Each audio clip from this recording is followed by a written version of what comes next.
Kunstnik õpetab trikki. Tervist, mu nimi on Oskar ja ma elan Saksamaal ja olen Saksamaa kunstnik. Nähan teile ühte trikki õpetada, et minu kaameramees Jim, et aitab mind veidikene. Mul on siin täiesti tavaline kaardipakk. Kõik kaardid on erinevad. Ja Jim, äkki sa poolitad paki?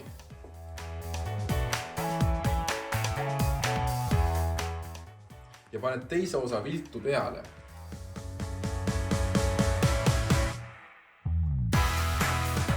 Okei, sa poolitasid paki, me viltu peale, me teame täpselt selle kohta, kus kohas sa täpselt poolitasid paki. Ja äkki me vaatame seda kaarti, mis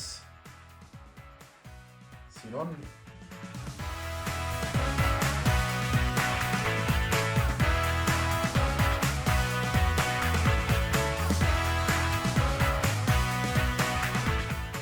Ja kui tahad teada, kuidas see trikk käib, siis pead lugema ajakirja Hea laps.